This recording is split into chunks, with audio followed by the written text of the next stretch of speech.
सबसे पहले देश की राजधानी दिल्ली की बात बताते हैं आपको। यहां पर कोरोना ने किस तरीके से कोहराम मचाया हुआ है ये आज दिन भर हमने आपको दिखाया। लेकिन एक बड़ी खबर यह रही इस बीच कि आज देश के स्वास्थ्य मंत्री, केंद्रीय स्वास्थ्य मंत्री डॉक्टर हर्षवर्धन पहुंचे एम्स का दौरा करने के लिए। वहां पहुंचकर उन्होंने मरीजों का हालचाल जाना, वहां पर जो डॉक्टर्स थे उनसे उनकी मुलाकात हुई और आश्वस्त उन्होंने देश को किया कि घबराने की जरूरत नहीं है।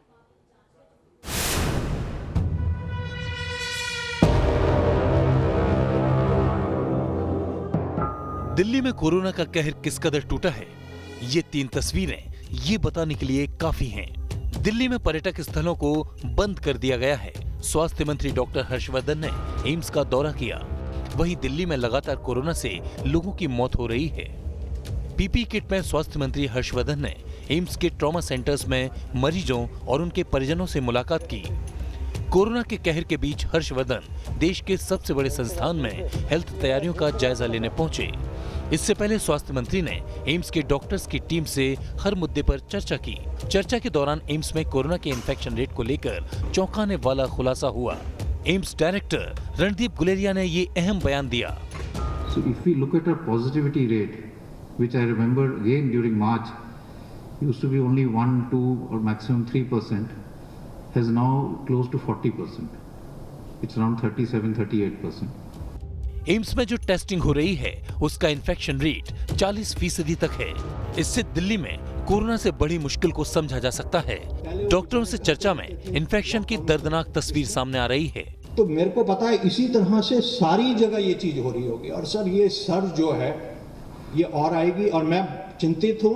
अब बच्चे इसमें ज्यादा इन्वॉल्व हैं सर। पहले वो बेचारे घर पे रहते थे लॉकडाउन के उसमें, अब वो बाहर निकलने लगे हैं और बच्चे जो हैं जब भी बीमार होते हैं वो ग्रैंड पेरेंट्स के ऊपर क्लेम करते हैं और वो इन्फेक्शन फिर उनके पास जाता है और बड़ा एटिपिकल मैनिफेस्टेशन है। एम्स के डॉक्टरों से मुलाकात के बाद स्वास्थ्य मंत्री ने कोरोना की दूसरी लहर को लेकर चिंता जताई। इसके साथ ही तैयारियों का जिक्र भी किया। ये भी सच है कि हम सब प्रकार की परिस्थितियों के बारे में आज उससे लड़ने के लिए ज़्यादा बेटर ढंग से इक्विप्ड है, कम से कम मेंटली, इंटेलेक्चुअली, मॉरली और अपनी करेज की दृष्टि से। शायद हमारे पास आज पहले के मुकाबले 1 साल क्योंकि हमने लड़ाई को लड़ा है, सक्षम तरीके से लड़ा है, आज हमारे पास उससे भी ज़्यादा कॉन्फिडेंस है। दिल्ली में कोरोना पॉजिटिविटी रेट 20% से ज्यादा है। इससे हालात की गंभीरता को समझा जा सकता है। दिल्ली में किस कदर कोरोना मौत बनकर टूटा है, इसकी एक झलक दिल्ली के कब्रिस्तान में देखने को मिली।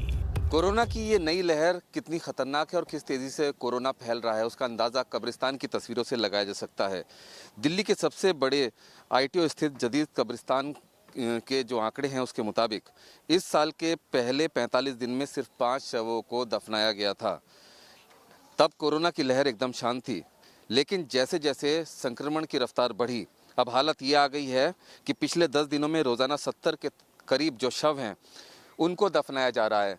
इस कब्रिस्तान में इस समय भी आप देख लीजिए, जिस तरफ आप देखेंगे उस तरफ कब्रें खुदी हुई हैं और लोग दफन का इंतज़ाम करते नज़र आ रहे हैं। इससे पहले इस कब्रिस्तान में कोरोना के लिए 5 बीघा जो ज़मीन थी उसको आरक्षित किया गया था ताकि वहाँ पर कोरोना के संक्रमण से जिन लोगों की मौत हुई है उनके जनाजे को दफनाया जा सके, जो काफ़ी पहले ही भर चुकी है। जिसके बाद 2 बीघा ज़मीन और कोरोना के शवों को दफनाने के लिए यहाँ पर आरक्षित की गई थी, जो जल्दी भरती जा रही है। दिल्ली में हालात लगातार बिगड़ रहे हैं। अप्रैल का महीना काल बनकर टूट रहा है। कोरोना के दूसरे वेव पर कैसे काबू पाएंगे किसी को कुछ भी समझ नहीं आ रहा। दिल्ली से रुमानुल्लाह के साथ टीम न्यूज़ नेशन। दिल्ली में कोरोना कर्फ्यू के बीच छात्रों को राहत मिली है। दिल्ली में आपको बता दें कि वीकेंड कर्फ्यू में परीक्षार्थियों को राहत देते हुए यह ऐलान किया गया है कि एडमिट कार्ड दिखाने पर उन्हें आने जाने की छूट होगी। दिल्ली सरकार ने यह आदेश जारी किया है। परीक्षा स्टाफ को लेकर भी आदेश जारी किया गया है, जिसमें कहा गया है कि आईडी कार्ड दिखाकर वो आ जा सकते हैं, यानी कि आईडी कार्ड दिखाने पर उनके आने जाने पर छूट होगी। वीकेंड कर्फ्यू के दौरान ये राहत परीक्षार्थियों को और जो परीक्षा लेने वाले स्टाफ होंगे उनके लिए है कि वो अपना एडमिट कार्ड और आई कार्ड दिखाकर आ सकते हैं, जा सकते हैं। एक और बड़ी खबर आपको बता देते हैं। दिल्ली में बढ़ते कोरोना पर मुख्यमंत्री ने बैठक बुलाई। आपको बता दें कि इस बैठक में अस्पताल में बेड की उपलब्धता बढ़ाने पर जोर दिया गया। जनता को बेड की उपलब्धता की सही जानकारी दी जाए, यानी कि जनता को सही जानकारी मिले, इसके बारे में भी चर्चा हुई। होम आइसोलेशन में मरीजों तक सरकारी डॉक्टर्स की टीम पहुंचे, इस बात का जिक्र भी किया गया। हर कोविड पीड़ित को ऑक्सीमीटर मिलना चाहिए, मुख्यमंत्री अरविंद केजरीवाल ने यह कहा है। और साथ ही जिला अधिकारियों को ऑक्सीजन बेड बढ़ाने का निर्देश दिया गया है, क्योंकि दिल्ली में जिस तरीके से मामले बढ़ रहे हैं, बेकाबू हालात होते जा रहे हैं। हाथ से पूरा जो ये मामला है कोरोना को लेकर, जिस तरह की तैयारी थी, वो सभी तैयारियां धरी की धरी रह गई, ऐसा लग रहा है।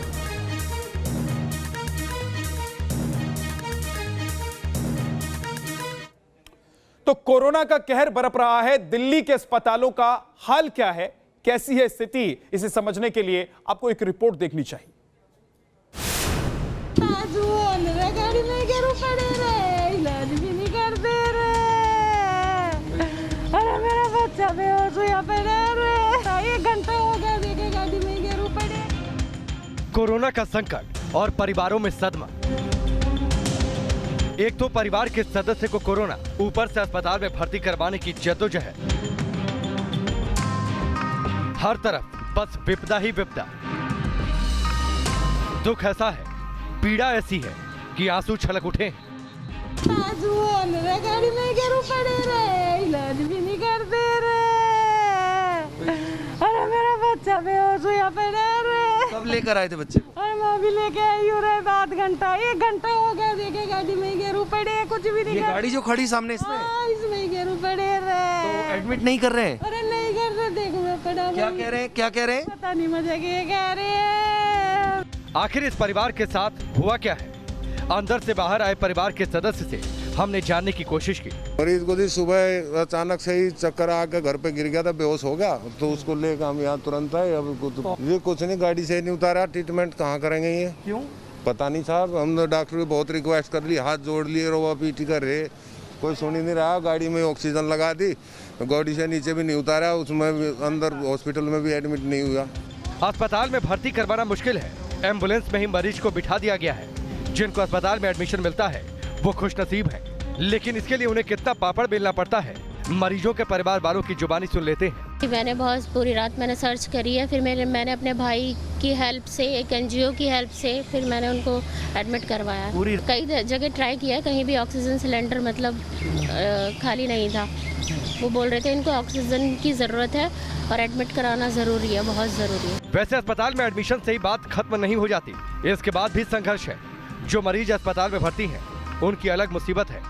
अब वो कल सुबह से हमारे को जो है वो फ़ोन उसके आ रहे हैं, और कल रात के पूरी रात मेरे पास वॉइस मैसेज और उसके मैसेज आ रहे हैं। मेरे को यहाँ ना खाना दे रहे हैं और ना मुझे ट्रीटमेंट कर रहे हैं। दूर से जो आके सिर्फ फॉर्मेलिटी एक दूर से देख के चले जाते हैं, और वो हमारे को रो रो के जो है मैसेज कर रहा है, मेरे को यहाँ से निकालो, यहाँ पे कुछ इलाज नहीं हो रहा, कुछ भी नहीं कर रहा, मुझे चाहे घर ले जाओ, चाहे कुछ भी करो, लेकिन मेरा यहाँ ट्रीटमेंट नहीं हो रहा। ना मुझे खाना दे रहे हैं, ना मेरा ट्रीटमेंट कर रहे हैं। मैं रात से प्रॉब्लम, मेरा पेशेंट कोई बंदा वहाँ नहीं जा रहा है, और कोई रिपोर्ट नहीं मेरे को मिल रही है, कोई स्टेटस नहीं मिल रहा है। मेरा बंदा तड़प रहा है दर्द के मारे।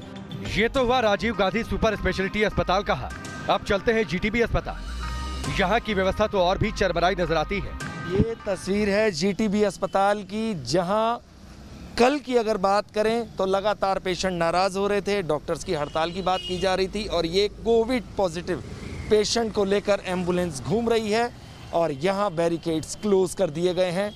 आने की इजाज़त जो है वो अब नहीं है, भीतर मरीजों को जाने नहीं दिया जा रहा। लगातार ये तस्वीर सामने आ रही है। एम्बुलेंस बाहर खड़ी है, बेड फुल है। हम अंदर की तस्वीर आपको दिखा नहीं सकते क्योंकि हमें अंदर जाने की इजाजत नहीं है। हालात क्या है, गेट पर खड़े गार्ड के बयान से भी आप समझ जाएंगे। ये क्लोज कर दिया, अंदर जगह नहीं है बेड की, जगह ही नहीं है, बोल रखा उन्होंने कि अब अंदर मत आने दीजिए। हाँ है? तो लगातार आ रहे हैं मरीज, पहुंच रहे हैं। हाँ लगातार आ रहा है मरीज। हम तो अंदर नहीं जा सकते, लेकिन जो मरीज और उनके परिवार के सदस्य अंदर से बाहर आ रहे हैं वो हालात को बयां कर रहे हैं। अंदर क्या है? कुछ भी नहीं है अंदर। आपका मरीज था? हाँ। तो क्या है कि अंदर सही इलाज मिल पा रहा कि नहीं? नहीं मिल पा रहा। स्थिति बेहद खराब है। लगता है इंसान के हाथ से सब कुछ निकल चुका है। अब बस भगवान का भरोसा है। सूरज अरोड़ा, न्यूज़ नेशन, दिल्ली। इस वक्त बड़ी खबर आपको बताते हैं। शीतलकुची हिंसा पर बहुत बड़ा खुलासा हुआ है। बीजेपी ने जारी किया है ममता का ऑडियो टेप। जी हां, ममता टीएमसी उम्मीदवार से बातचीत का ये ऑडियो टेप है। शवों पर सियासत कर रही हैं ममता बनर्जी, ये बीजेपी ने आरोप लगाया है। टेप में सीआरपीएफ को फंसाने की बात हो रही है, ये भी बीजेपी की तरफ से कहा गया है। शवों पर सियासत और सीआरपीएफ को कैसे फंसाना है, इसको लेकर इसमें बात की जा रही है। बीजेपी का ऐसा दावा है। और अगली बड़ी खबर भी बंगाल से है। बंगाल चुनाव को लेकर इलेक्शन कमीशन का बड़ा फैसला हुआ है। वोटिंग के 72 घंटे पहले प्रचार बंद करना होगा। शाम 7 बजे से सुबह 10 बजे तक रैली सभा पर रोक रहेगी। बढ़ते कोरोना संक्रमण की वजह से इलेक्शन कमीशन का यह फैसला है। बंगाल में 3 चरण में चुनाव के लिए नियम लागू किए गए। छठे, 7वें और 8वें चरण के लिए नियम लागू किए गए हैं।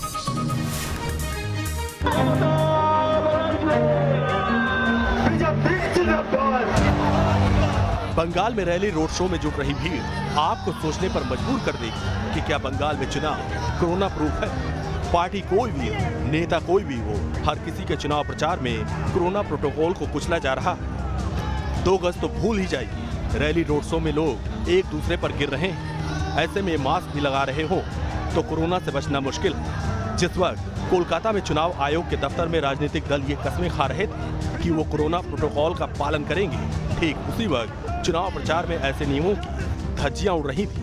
बंगाल में 7 अप्रैल को नए केस 2300 थे, जो 15 अप्रैल को 6700 के पार पहुंच गए। यानी एक हफ्ते के अंदर केस 3 गुना बढ़ गए।